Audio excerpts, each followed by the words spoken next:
BJP का alliance हुआ अब हम पूरी तरह से मुतमईन हैं कि जनाब गुलाम नबी आज़ाद साहब जो हैं वो इस इलेक्शन में कामयाब होंगे।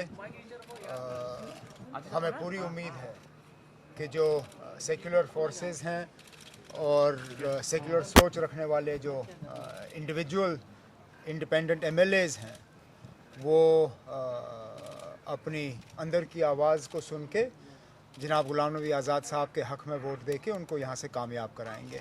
तो लगातार खबरें इस तरह से आ रही है कि हॉर्स राइडिंग लगातार चल रही है, खरीद फरोख्त की कोशिशें जो है दोनों तरफ से चल रही हैं। जनाब दोनों तरफ से तो नहीं चल रही हैं। इतना तो मैं ज़रूर कह सकता हूँ कि हम अपनी जगह मुतमईन हैं कि आज़ाद साहब को जिन वोटों की ज़रूरत है वो उन्हें ख़रीदने की ज़रूरत नहीं पड़ेगी। लोग खुल के उनका समर्थन जो है और उनका सपोर्ट करेंगे। हाँ, अगर उनको हराने के लिए अगर कहीं पे असर रसूख का इस्तेमाल किया जा रहा है जो कि सुनने में आया है, बदकिस्मती से यहाँ तक कि कुछ सर्विंग ऑफिसर सिविल और पुलिस में वो भी आज आज़ाद साहब को हराने के लिए और बीजेपी के कैंडिडेट को जितवाने के लिए जो है कोशिश कर रहे हैं। लेकिन जैसे मैंने कहा हम अपनी जगह मुतमईन हैं कि आज़ाद साहब जो है इस इलेक्शन में कामयाब होंगे।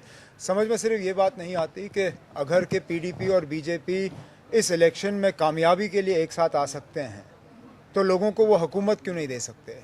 ऐसा क्यों है कि हमें इस तरह गवर्नर रूल के तहत घसीटा जा रहा है। अगर के ये राज्यसभा इलेक्शन के लिए एक साथ आ सकते हैं और उस वक्त यही पीडीपी वाले थे जो कह रहे थे कि इलेक्शन का हम इंतज़ार नहीं कर सकते, लोगों को फ्लड का रिलीफ पहुंचाना है, यहाँ पे एक हुकूमत होनी चाहिए। अब इतने महीने हो गए, अब ये जल्दबाजी क्यों नहीं। में सरकार बनाने की कोशिशें तो चल रही है लगातार। अब कोशिशों से क्या है ना, अब अगर ये एक साथ आ सकते हैं राज्यसभा के इलेक्शन के लिए तो हुकूमत बनाने के लिए क्यों एक साथ क्यों नहीं आ सकते। अब जब ये पर्दा उतर गया है, पर्दा हट गया है, अब जब सबके सामने आ गया है कि ये लोग एक साथ हैं तो अब खुल के आ जाएं, हुकूमत बनाएं और कम से कम हमें इस मुसीबत से निकालें। विधानसभा चुनाव में आपने भी जिस तरह से गुलाम नबी आज़ाद पर कटाक्ष किए, उन्होंने भी आपके ऊपर किए और अब दोबारा एक साथ राज्यसभा के चुनाव में मजबूरी आपको लग रही है? कोई मजबूरी नहीं है, अब कोई मजबूरी नहीं है।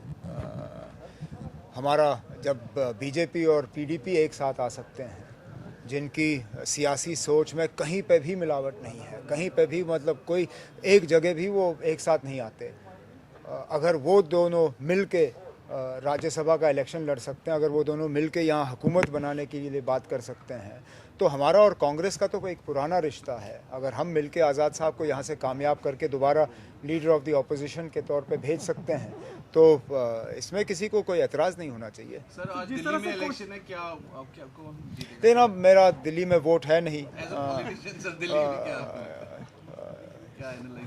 एनालाइज तो आप लोग करते हैं ना, मैं कहाँ करता हूँ। मैं तो मैं देखिए, मुझे जो मेरा अपना नज़रिया है, अगर पार्लियामेंट इलेक्शन के फ़ौरन बाद ये इलेक्शन कराए होते तो बीजेपी की अच्छी खासी वहाँ पे कामयाबी होती। आज लगता है कि बीजेपी के लिए इलेक्शन जीतना जो है काफ़ी मुश्किल है।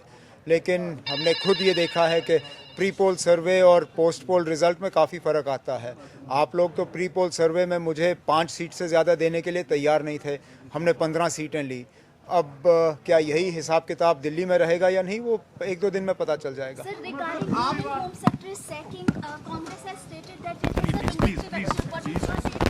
मैं पहली बार बैठ रहा था। कैसा रहेगा आपको लगता है आपका अपोजिशन? अगर आप अपोजिशन में रहते हैं तो? नहीं, अपोजिशन में तो हमने रहने का फैसला कर लिया है।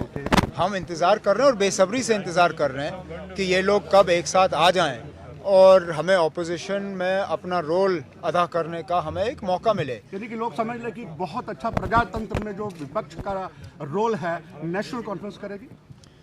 असेंबली लगने दीजिए, फिर आप खुद फैसला करें।